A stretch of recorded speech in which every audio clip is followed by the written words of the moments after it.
Hello friends, स्वागत है आपका आपके YouTube channel non stop study पर। मेरा नाम है अमित सोनी और इस वीडियो में हम पढ़ेंगे सिंपल इंटरेस्ट के चैप्टर का पार्ट 6। पार्ट 1 से लेकर पार्ट 5 तक हम पहले ही कंप्लीट कर चुके हैं। अगर आपने मेरी पिछली वीडियोज नहीं देखी हैं तो इस वीडियो के डिस्क्रिप्शन में मेरी पिछली वीडियोज का लिंक दिया हुआ है, आप वहाँ जाकर देख सकते हैं। चलिए फ्रेंड्स, स्टार्ट करते हैं बिना किसी देरी के और देखते हैं अपना पहला प्रश्न। प्रश्न 1।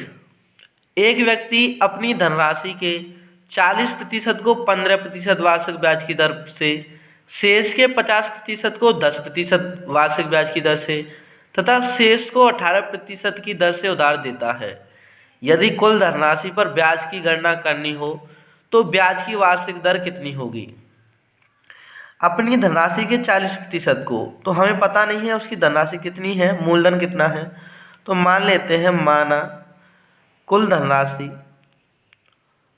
कुल जो धनराशि है वो कितनी मान ली हमने, 100 मान ली, 100 यूनिट। अब इसके 40% को 15% वार्षिक ब्याज की दर से वो दे देता है और 3 हिस्सों में बांट देता है उस राशि को। तो हम देख लेते हैं तीनों हिस्सों से उसे कुल कितनी ब्याज मिल रही है। तो धनराशि के 40% को, तो 100 का 40% कितना होगा 40, और इस पर ब्याज कितना लगेगा R 15 और T आपका एक वर्ष के लिए दिया है 3200, प्लस दूसरी धनराशि कितनी है शेष के 50% को, तो उसने 100 रुपये में से 40 तो दे दिए। अब शेष कितना बचा 60, और 60 के 50% को, और 60 का 50% कितना हो जाएगा, मतलब 60 का आधा तो 30, और 30 रुपये को उसने 10% ब्याज पे दे दिया, प्लस शेष को 18%, तो 60 में से 30 और चला गया तो शेष कितना बचा 30, तो इसको उसने 18% की ब्याज पे दे दिया। तो 30 इंटू 18/100, ये भी आपका एक वर्ष के लिए है, ये भी एक वर्ष के लिए। यहाँ से उसे टोटल कितना ब्याज मिल रहा है एक वर्ष में, ये आपसे पूछा गया है।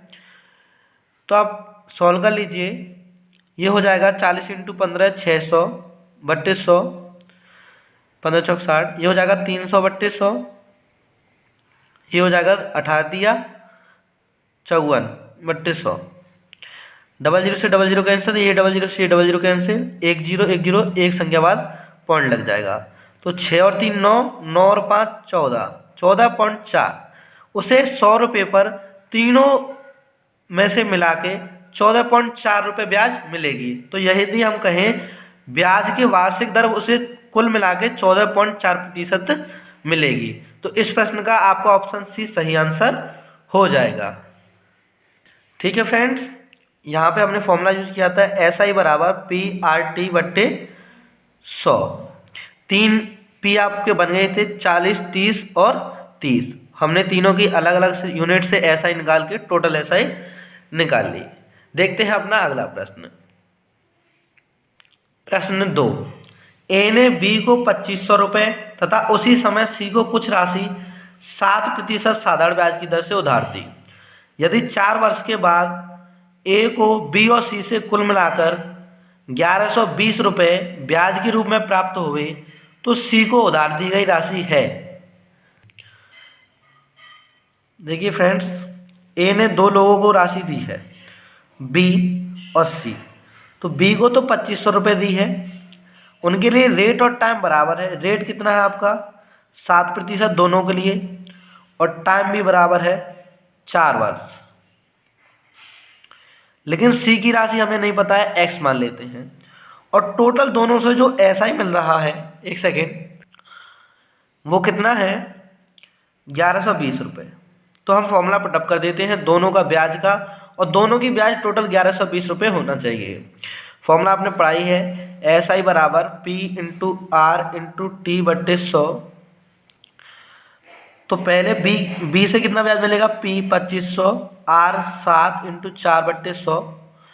C से कितना ब्याज मिलेगा उसे X R 4, और ये आपका 7 रेट हो गई 4 वर्ष 3200। ये टोटल 1120 के इक्वल होना चाहिए।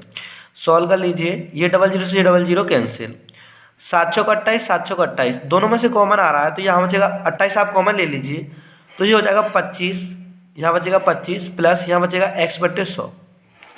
समझिए मैंने क्या किया, 00 से 00 कैंसिल हो जाएगा, 7 चौक 28, 7 चौक 28 कॉमन ले लिया, कॉमन लेने के बाद यहाँ 25 बचेगा और यहाँ x/100 बराबर 1120। 28 से 1120 को डिवाइड कर दीजिए, 25 प्लस x/100 बराबर क्या बचेगा, 28 चौक 112, 40, 25 को उधर भेज दीजिए, x/100 बराबर ये हो जाएगा 15, 40 में से 25 चला जाएगा, माइनस का हो जाएगा उधर, और x की वैल्यू कैलकुलेट करनी है आपको तो 100 का इंटू कर देंगे इसमें, ये हो जाएगा 1500। बट्टे की संख्या इंटू में चली जाती है 1500। तो सी ने कितनी राशि ली थी उधार, 1500 रुपये। तो इस प्रश्न का आपका ऑप्शन डी सही आंसर हो जाएगा। देखते हैं पार्ट 6 का तीसरा प्रश्न। दो बराबर राशि क्रमशः 7% और 5% के साधारण ब्याज पर उधार दी गई।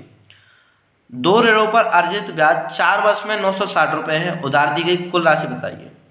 तो दो राशियां जो उधार दी गई हैं, P1 100 मान लीजिए और P2 भी 100 मान लीजिए। क्यों? क्योंकि बराबर है। एक पर 7% ब्याज मिल रहा है 4 वर्ष के लिए, तो यहाँ से कितना ब्याज हो जाएगा, 7 चौक 28। मैंने आपको बताया था 7% का मतलब है कि 100 रुपये पर 7 रुपये ब्याज, तो 4 वर्ष में यहाँ से 28 रुपये ब्याज मिलेगा और यहाँ पर 5% से 5 चौक 20 रुपये, यहाँ से ऐसा ही कितना हो जाएगा 20। तो कुल जो ऐसा ही हो जाएगा आपका टोटल जो ऐसा ही हो जाएगा वो कितना हो जाएगा 28 + 20 = 48। ऐसा ही कुल साधारण ब्याज अगर हम 100 यूनिट माने तो कुल साधारण ब्याज कितना हो जाएगा 48 यूनिट की वैल्यू हमें दी है 960 रुपये। अर्जित ब्याज 960 रुपये है। पहले धन से हमें 28 रुपये ब्याज मिल रही थी, दूसरे धन से हमें 20 रुपये, तो टोटल 48 ब्याज मिल रही है जिसकी वैल्यू 960 रुपये दी है। आपसे पूछा उधार दी गई कुल राशि, तो यहाँ से 1 यूनिट की वैल्यू आप निकाल लेंगे, 48 दूनी 96, 20। 1 यूनिट की वैल्यू कितनी हो जाएगी 20। तो उधार दी गई कुल राशि बताइए। 1 यूनिट की वैल्यू 20 हो गई, तो 100 यूनिट की वैल्यू कितनी हो जाएगी आपकी 2000 रुपये। लेकिन हमें कुल राशि निकालनी है, तो कुल राशि कितनी थी 100 यूनिट और 100 यूनिट। अब की बार 200 यूनिट राशि थी, तो 200 यूनिट की वैल्यू कितनी हो जाएगी, 2 का इंटू हो जाएगा 4000 रुपये। तो कुल राशि जो है 4000 रुपये है। तो यहाँ पर ऑप्शन नहीं दिया है, मिस है, तो आप ई ऑप्शन बना सकते हैं, इनमें से कोई नहीं, इनमें से कोई नहीं, क्योंकि कुल राशि जो है दोनों पर दी गई राशि 4000 रुपये है। अगर पूछता एक को दी गई राशि तो 2000 रुपये हो जाती, तो ऑप्शन सी सही आंसर हो जाता। फिलहाल यहाँ पर कोई ऑप्शन सही नहीं है, तो ई ऑप्शन सही हो जाएगा, इनमें से कोई नहीं। चलिए देखते हैं अपना अगला प्रश्न। प्रश्न 4। ए 800 रुपये 12% वार्षिक साधारण ब्याज की दर पर उधार लेता है तथा बी 910 रुपये 10% वार्षिक साधारण ब्याज की दर से उधार लेता है। कितने वर्ष बाद उनके ऋण के मिश्र धन बराबर होंगे? अमाउंट पूछा है, बराबर हो जाएंगे दोनों कितने वर्ष बाद। तो ए के लिए देखिए 800 रुपये उसने लिए, पी हो गया, उसकी रेट हो गई 12%, टाइम यहाँ पे पूछा है, और बी ने 910 रुपये लिए प्रिंसिपल, उसकी रेट हो गई 10%, टाइम उसका भी पूछा है, और कहा यह गया है कि दोनों के मिश्रधन कब बराबर हो जाएंगे। तो मिश्रधन कब बराबर होंगे? जब इसकी मूलधन और इसका ब्याज और इसका मूलधन और इसका ब्याज जोड़ के दोनों इक्वल हम रख दें। ध्यान रखिएगा, आपको ये एग्जाम में नहीं लिखना है, केवल ये आपको माइंड में लिखना है और सीधा क्वेश्चन स्टार्ट कर देना है यहाँ से। तो इसका मिश्रधन क्या हो जाएगा, ए राशि के लिए 800 मूलधन प्लस इसका ब्याज कितना हो जाएगा 800 × 12 × समय हमें नहीं पता है, तो T/100। ए का मिश्रधन तो यही होगा ना, और बी का मिश्रधन क्या हो जाएगा 910 प्लस 910 × R10 × T/100। ठीक है फ्रेंड्स, ये ए का मूलधन और ए की ब्याज मिला के ए का मिश्रधन, बी का मूलधन बी की ब्याज बी का मिश्रधन, दोनों इक्वल रख देंगे क्योंकि सवाल में कहा गया है। ये 00 से ये 00 कैंसिल, एक जीरो से कैंसिल, तो यहाँ बचेगा आपका 800 प्लस के 12 अट्ठे 96 बराबर यहाँ बचेगा आपका 910 प्लस 91 टी वाले टर्म एक तरफ कर लीजिए और ऐसे एक तरफ भेज दिए, तो 96 में से 91 चला जाएगा तो 5t बराबर इधर 910 में से 800 माइनस हो जाएगा, जहाँ बचेगा 110। 5 से इसको कट कर दीजिए तो टी की वैल्यू कितनी आ जाएगी 22 वर्ष। 5 दूनी 10, एक बचेगा 5 दूनी 10, तो टी की वैल्यू कितनी आ जाएगी 22 वर्ष। तो इस प्रश्न का आपका ऑप्शन सी सही आंसर हो जाएगा। देखते हैं टाइप 6 का 5वां प्रश्न। अरुण 20,000 रुपये अपने 2 दोस्तों को उधार देता है। वह पहले दोस्त को 12,000 रुपये 8% की वार्षिक ब्याज पर देता है। अरुण अपनी कुल राशि का 10% लाभ चाहता है, अतः उसे शेष राशि दूसरे दोस्त को किस साधारण ब्याज पर देनी चाहिए ताकि उसे इच्छित लाभ मिल सके। तो अरुण ने जो कुल राशि दी है वो कितनी है, वो 20,000 रुपये है। 2 दोस्तों को दी है, पहले दोस्त को दी है 12,000 रुपये। अगर पहले दोस्त को 12,000 रुपये दी है और टोटल राशि 20,000 है तो दूसरे दोस्त को कितनी दी होगी 8,000। यहाँ से आप इतना तो सॉल्व कर ही सकते हैं, वैल्यू निकाल ही सकते हैं। पहले दोस्त को 12,000 है तो दूसरे दोस्त को 20,000 टोटल है तो 8,000 होगी। अब पूछा है कि पहले दोस्त को 8%, इसकी जो रेट है वो 8% है, और दूसरे दोस्त की जो रेट है वो पूछी है इसे कितनी दर पर दिया, और ओवरऑल जो ब्याज मिल रहा है वो 10% है। ओवरऑल जो ब्याज मिल रहा है, कुल ब्याज जो मिल रहा है वो 10%। तो ये आपका सवाल हो गया मिश्रण वाले तरीके से। अगर आपने मेरी पिछली वीडियोज नहीं देखी हैं तो पहले आप उन वीडियोज को देख लें, क्योंकि सवाल को समझने के लिए आप पार्ट 1 से पार्ट 5 तक पहले देखिए, तब ये सवाल ठीक से आपको समझ में आने लगेंगे। और यदि आप पहले से इन सवालों को करना जानते हैं तो कंटिन्यू रखिए। चलिए देखते हैं। आपको पता है यहाँ से हम रेशियो निकालते हैं, जैसे 8 और दूसरी रेट R है और ओवरऑल 10 है। यहाँ से क्या आता है आपका राशि का अनुपात आता है, लेकिन अब की बार हमें राशि का अनुपात पहले दिया है।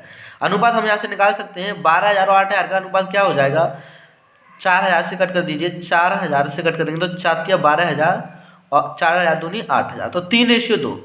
हमें पहले ही पता है कि इनका जो रेशियो है ऐसे करके 3:2 आएगा। अगर आपने पिछली वीडियो नहीं देखी है तो मैं फिर कहूँगा पिछली वीडियो देख लीजिए इस सवाल को समझने के लिए। तो यहाँ से 8% दर है तो ये तो 2 बचेगा ही, यहाँ पे 3 आना है क्योंकि इनका रेशियो 3:2 करना है। तो यहाँ पर R कितनी होनी चाहिए, तो या तो 7 होनी चाहिए या 13, तो या तो 7 होनी चाहिए या 13, तो या तो दर 13 होगी या 7 होगी। ऑप्शन में देखिए 7 है नहीं 13 है, तो 13% सही आंसर हो जाएगा। और यदि दोनों ऑप्शन में दिए होते तो हम क्या करते, तो हम सॉल्व कर लेते उसको, फिर हम उसको सॉल्व करके निकाल लेते कि 13% पर ब्याज मिलने पर टोटल 10% ब्याज मिल जाएगी या नहीं, या 7% पर टोटल करने पर 10% ब्याज मिल जाएगी या नहीं। लेकिन ऑप्शन में केवल एक दिया है तो आप यहाँ से ऐसे कर सकते हैं। चलिए देखते हैं अपना अगला प्रश्न, पार्ट 6 का 6वां प्रश्न। एक राशि साधारण ब्याज की किसी दर पर 4 वर्षों के लिए रखी जाती है। यदि उसे 3% अधिक दर पर रखा जाता तो इस पर 1440 रुपये अधिक मिलते। वह राशि कितनी है। इजी क्वेश्चन है लेकिन ऐसे क्वेश्चन देखने को बहुत मिलते हैं। देखिए एक राशि, तो मान लीजिए राशि हमें नहीं पता है, मोस्ट ऑफ द क्वेश्चन में हमें जहाँ राशि नहीं पता हम P100 कैलकुलेट करते हैं। यदि 4 वर्ष के लिए जो टाइम है वो 4 वर्ष का दिया, आपको दिया, लिख लीजिए। एग्जाम में आपको ये नहीं लिखना है, मैं आपको बार बार समझाता रहता हूँ, ये केवल आपको समझाने के लिए होता है। 3% दर पर अधिक रखा जाता तो 1440 रुपये मिलते। कोई भी दर है, हमें R नहीं पता है, R कुछ भी रही होगी, R आप R ही मान लीजिए।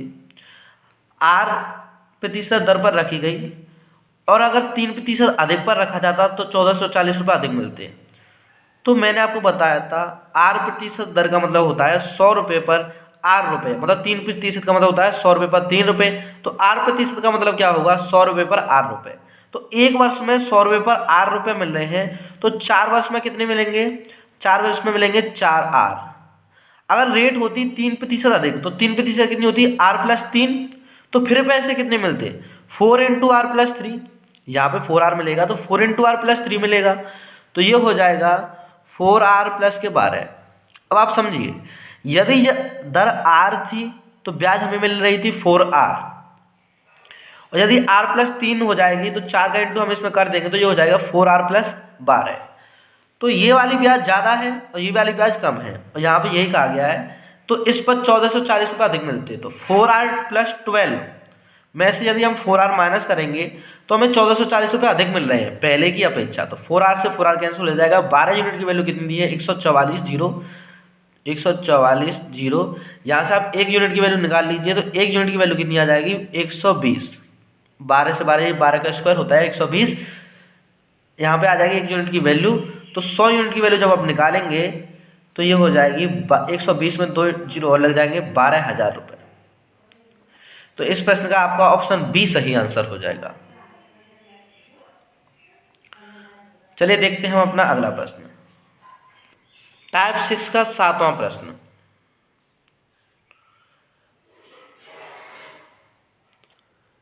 किसी साहूकार को पता चलता है कि वार्षिक ब्याज की दर 8% से 7 सहित 3/4 वार्षिक रह जाने पर उसकी वार्षिक आय में 61.5 रुपये की कमी आ गई है। उसकी पूंजी क्या है? तो मान लीजिए उसकी जो पूंजी है या हम कहें प्रिंसिपल है वो कितना है? 100 है। ठीक है फ्रेंड्स, पहले उसे रुपए के रूप में 8% मतलब 8 यूनिट ब्याज मिल रही थी, अब उसे 7 सही 3/4 ब्याज मिल रही है। तो कमी कितने की आई? आप 8 में से 7 सही 3/4 माइनस कर दीजिए तो 1/4 आएगा। 8% 7 सही 3/4 का मतलब होता है 7.75। 7.75 में से 8 में से 7.75 माइनस कर दिया तो 0.25, जिसका मतलब होता है 1/4। 1/4 यूनिट की कमी आ रही है, और ये कमी आपको कितने की इक्वल दी है? 61.5 रुपये की। 5 जीरो लिखे जाना लिखे, इससे कोई फर्क नहीं पड़ता पॉइंट के बाद। तो 1 यूनिट की वैल्यू कितनी हो जाएगी? आप 4 से इंटू कर दीजिए। 4 पंजे 20 की जीरो, कैरी 2, 4 कम 4, 4 और 2 6, 4 6 24, और एक संख्या बाद लग जाएगा पॉइंट। तो 1 यूनिट की वैल्यू हम माने तो 246 रुपये है। तो 100 यूनिट की वैल्यू हमें निकालनी है उसकी कुल पूंजी, तो 246 और 00 आपका और लग जाएगा 246 00, या हम कहें 24,600 रुपये। तो इस प्रश्न का आपका ऑप्शन सी सही आंसर हो जाएगा। चलिए देखते हैं हम अपना अगला प्रश्न, प्रश्न 8। एक राशि किसी दर पर साधारण ब्याज पर 2 वर्ष के लिए उधार दी गई थी। यदि उसे 3% अधिक पर उधार दिया गया होता तो उससे 300 रुपये अधिक मिलते। मूल राशि कितनी है? क्वेश्चन नंबर 6 के जैसा क्वेश्चन है। मूल राशि 100 मान लिया आपने प्रिंसिपल, ठीक है। रेट हमें नहीं पता है तो R मान ली, और टी आपको दिया है 2। जब रेट R थी तो यहाँ से आपको 2R रुपये ब्याज मिलेगी, ऐसा ही। और जब रेट में 3% की वृद्धि हो जाएगी तो रेट हो जाएगी R+3, और ब्याज कितनी मिलेगी? 2R+6। तो 2R+6 ब्याज मिल रही है, नहीं पहले कितनी मिल रही थी? 2R। और यदि आप माइनस कर देंगे पहले वाली ब्याज अब वाली ब्याज में से पहली वाली ब्याज को, तो हम देख रहे हैं 300 रुपये अधिक मिल रहे हैं। तो 2R से 2R कैंसिल, 6 की वैल्यू कितनी आ गई? 600। 1 यूनिट की वैल्यू कितनी आ जाएगी? 50, और 100 यूनिट की वैल्यू जब आप निकालेंगे तो ये हो जाएगी 5,000 रुपये। ऑप्शन ए सही आंसर हो जाएगा। देखते हैं हम अपना अगला प्रश्न, ठीक है फ्रेंड्स।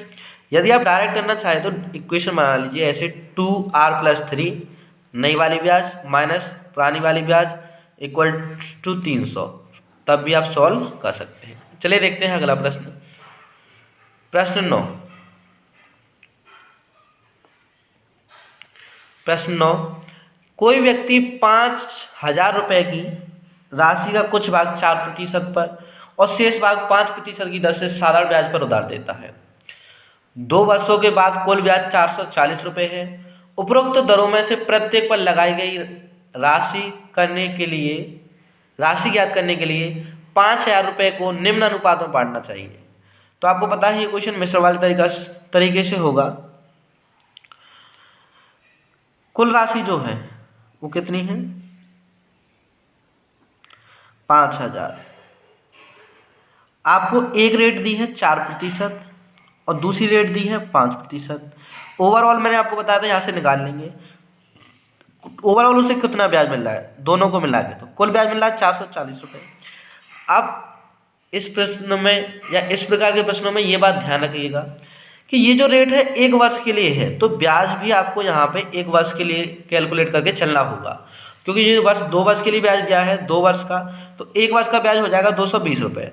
और आपको इस 220 रुपये को परसेंटेज में चेंज करना पड़ेगा इसे कैलकुलेट करने के लिए, सवाल को सॉल्व करने के लिए।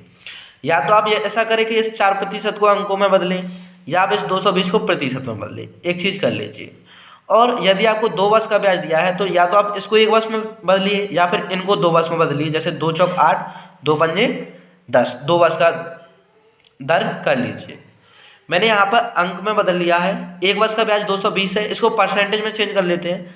5000 का 220 कितना प्रतिशत है, तो 220 5000 का कितना प्रतिशत है, 00 से 00, 10 से 0, तो 5 से आप 22 को कट करेंगे, 5 चौक 20, फिर 2 बचेगा, 5 चौक 20, 4.4। तो ओवरऑल ब्याज जो मिल रही है वो 4.4 मिल रही है। तो हम यहाँ से रेशियो निकाल सकते हैं। 4.4 में से 4 घटेगा तो जो हो जाएगा 0.4, और 5 में से 4.4 घटेगा तो जो हो जाएगा 0.6।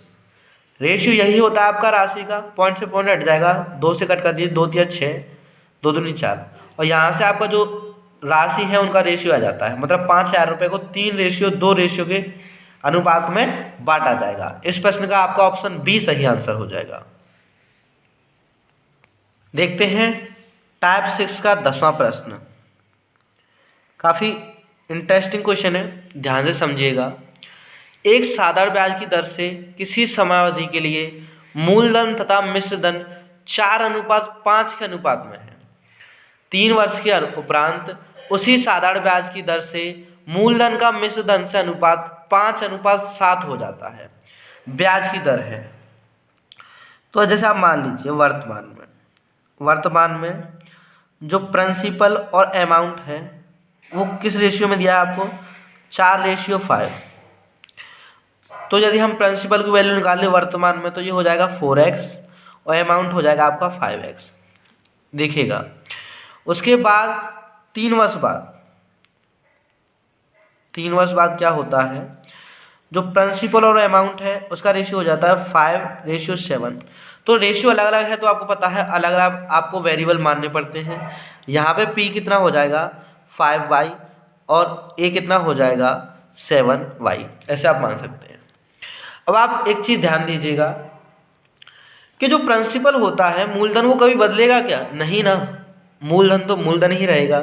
जैसे मैं कहूँ मैंने रवि को 100 रुपये उधार दिए तो मेरा ब्याज बदलता रहेगा समय के अनुसार, लेकिन मूलधन तो उतना ही रहेगा। मैंने उसे 100 रुपये दिए थे तो 100 रुपये ही दिए थे, 100 रुपये से ज़्यादा नहीं दिए।